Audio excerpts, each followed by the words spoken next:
Kemenangan hari ini dimulai dari sekarang. Selamat mendengar di siaran Nutrisi Rohani. Halo para pendengar dan teman-teman Indonesia, selamat mendengar di Nutrisi Rohani. Hari ini saya ingin berbagi dengan Anda topik, visi seperti ini membuat Anda lebih luas. Ada seorang anak laki-laki yang lahir dari keluarga pertanian, namun merupakan seorang visioner yang membangun kampus universitas di Taiwan.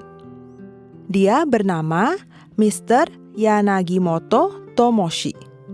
Dia tumbuh pada masa restorasi Meiji di Jepang. Ayahnya mendorongnya untuk mempunyai visi yang besar dan luas, seperti mengikuti perubahan terbaru di eranya dan mengembangkan visi dan perspektif yang berbeda. Dia juga mendorongnya untuk belajar bahasa Inggris dan secara khusus meminta seorang misionaris Amerika bernama Mr. Samuel Robin Brown untuk mengajarinya bahasa Inggris dan Alkitab.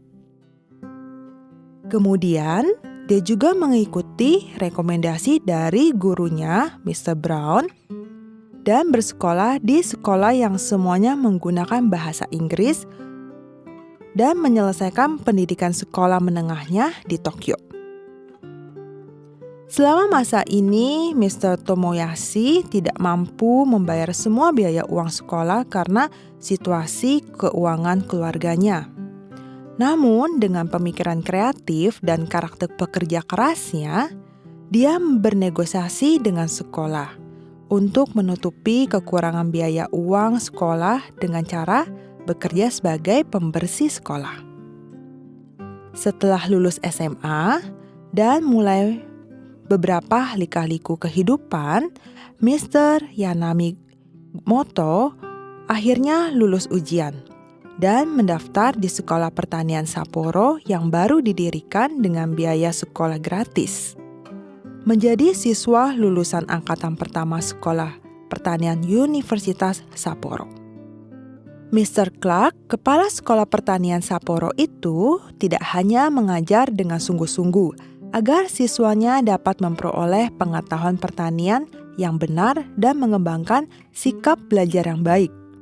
Namun, kepala sekolah juga aktif memerintahkan Injil kepada siswanya dan membimbing mereka untuk belajar Alkitab setiap minggu. Hal ini memungkinkan Mr. Yanagimoto pada tanggal 5 Maret 1877 memutuskan untuk menjadi seorang Kristen di usia 23 tahun. Belakangan, ia datang ke Taiwan sebagai seorang kepala bagian.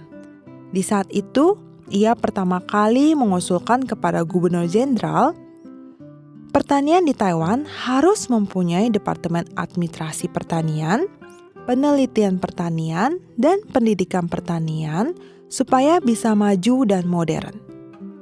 Metode spesifik yang dia usulkan adalah dengan menggunakan dana dari kantor gubernur untuk membeli tanah yang luas di Taipei sebagai lahan uji coba untuk membangun universitas yang sekarang menjadi Universitas Nasional Taiwan.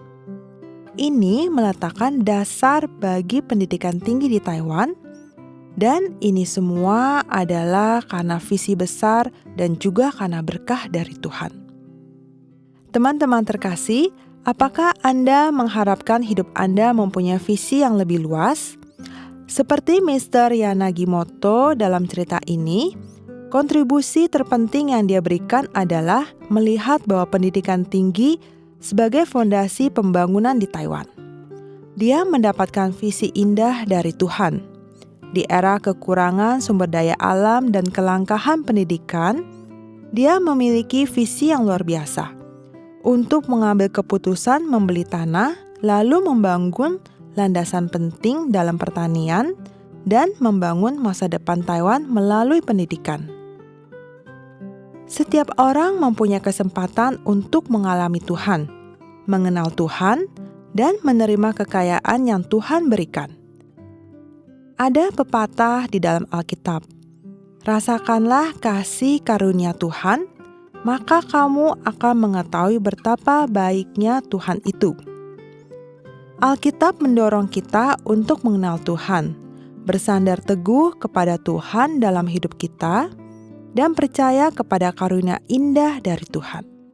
Teman-teman terkasih, Anda harus percaya bahwa Tuhan akan menjadikanmu berkah, melaluimu untuk bisa melakukan hal-hal besar dan berharga dan membawa berkah kepada dunia ini. Memberikan lebih banyak dampak positif bagi orang-orang lain di dunia. Hari ini, semoga Tuhan memberi Anda sudut pandang baru. Ketika Anda percaya dan mengandalkan Tuhan, Anda akan dapat merasakan lebih banyak tangan Tuhan membukakan jalan dalam karirmu, keluargamu, dan anak-anakmu. Dalam hidupmu, Anda akan merasakan kasih karunia Tuhan yang sangat berlimpah. Amsal 10 ayat 22.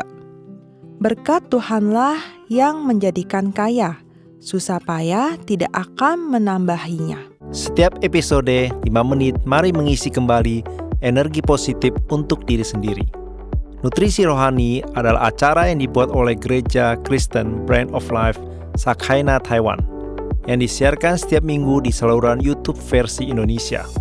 Disiarkan kepada Anda yang sibuk dalam kehidupan sehari-hari, supaya bisa mendapatkan dukungan spiritual untuk pulihkan semangat Anda. Anda juga bisa berbagi saluran YouTube kepada teman dan keluarga Anda, sehingga mereka juga bisa mendengarkannya. Untuk mendengar lebih banyak topik-topik yang menarik, silakan cari Nutrisi Rohani di saluran YouTube, dan Anda juga dapat meninggalkan pesan kepada kami di bagian komentar, sehingga kami bisa saling berdiskusi dan memberi dukungan dan kekuatan positif. Kalau Anda merasa video ini bermanfaat buat Anda, jangan lupa klik like dan tekan tombol lonceng untuk subscribe acara ini. Terima kasih dan sampai jumpa.